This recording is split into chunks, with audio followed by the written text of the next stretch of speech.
Mengapa warna hijau dilarang di pantai selatan? Konon, ada sebuah cerita yang membuat banyak orang takut mengenakan pakaian berwarna hijau di pantai selatan. Mitos ini sudah ada sejak lama dan dipercaya oleh masyarakat sekitar.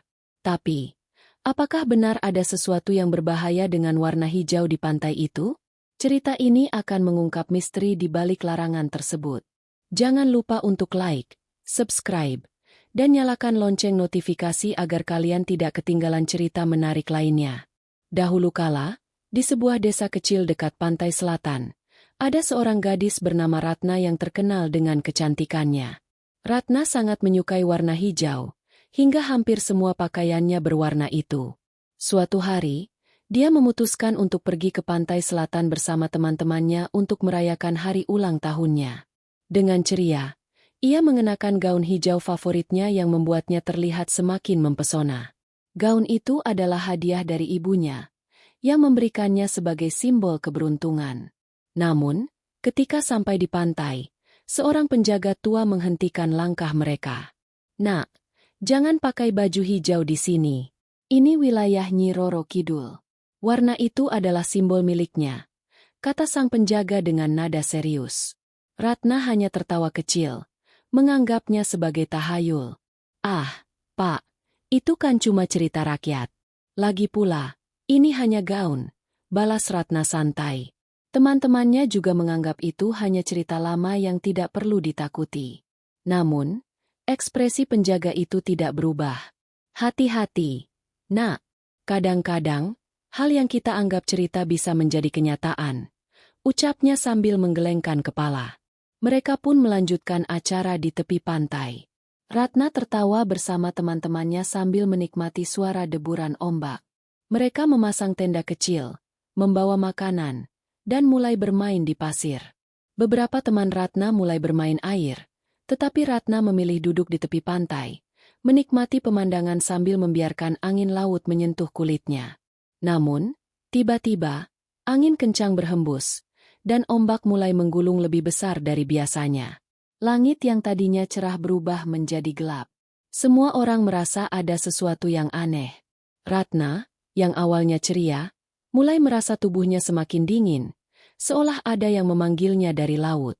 Salah satu temannya berteriak, "Ratna, jangan mendekati air. Itu bahaya." Tapi Ratna seperti tidak mendengar. Dia berjalan perlahan ke arah ombak, matanya kosong, dan langkahnya seperti dituntun oleh sesuatu yang tidak terlihat. Teman-temannya panik, mencoba menariknya kembali, tetapi Ratna tiba-tiba terjatuh ke dalam air.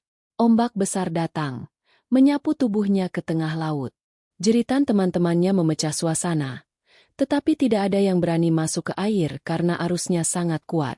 Semua orang yang ada di pantai hanya bisa berteriak. Sang penjaga tua yang sebelumnya memperingatkan mereka segera melakukan ritual sederhana di tepi pantai, memohon agar Ratna dikembalikan. "Nyi Roro Kidul, kami mohon, kembalikan dia. Dia hanya seorang anak muda yang tidak tahu aturan," gumam penjaga itu sambil menaburkan bunga ke laut. Tangannya gemetar, tetapi nadanya penuh keyakinan. Setelah beberapa saat yang mencekam, ombak besar perlahan surut, dan Ratna terlihat di tepi pantai, tergeletak dengan mata tertutup. Teman-temannya segera berlari untuk menolongnya. Ketika Ratna membuka matanya, dia menangis dan berkata, "Aku melihatnya wanita dengan kebaya hijau." Dia bilang, "Jangan pernah menantangku lagi." Semua orang yang mendengar itu merasa merinding. Ratna tidak mau menjelaskan lebih jauh, tetapi sejak hari itu, dia tidak pernah lagi memakai pakaian berwarna hijau. Bahkan di hari-hari biasa, ia mengganti semua pakaian hijau di lemarinya dengan warna lain. Kisah ini menyebar dengan cepat di desa itu.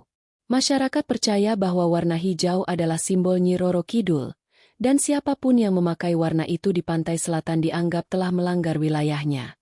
Larangan ini bukan sekadar tahayul, melainkan sebuah peringatan agar manusia tetap menghormati alam dan tradisi yang telah ada sejak dahulu kala. Banyak orang yang akhirnya enggan memakai pakaian hijau ketika mengunjungi pantai selatan, meskipun beberapa menganggap itu hanya mitos belaka.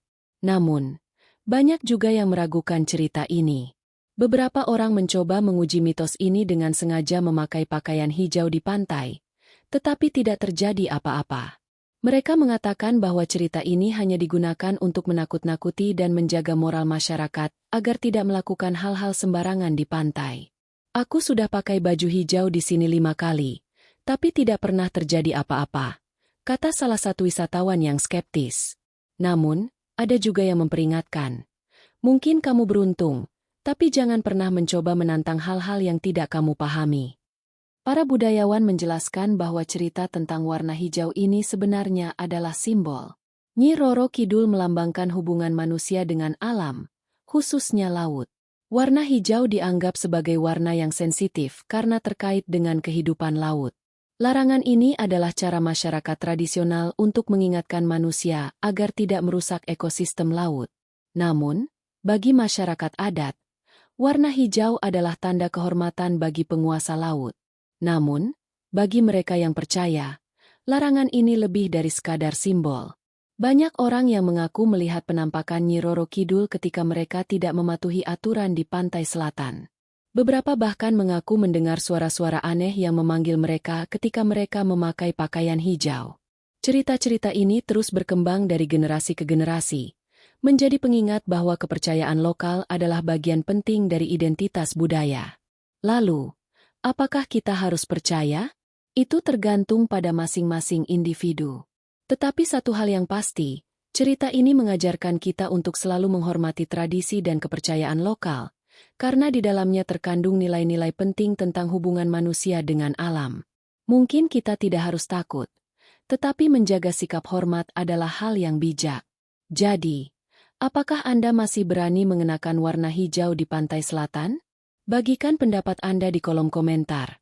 Dan jangan lupa untuk like, subscribe, dan bagikan cerita ini kepada teman-teman Anda. Siapa tahu, mereka juga punya pengalaman mistis serupa.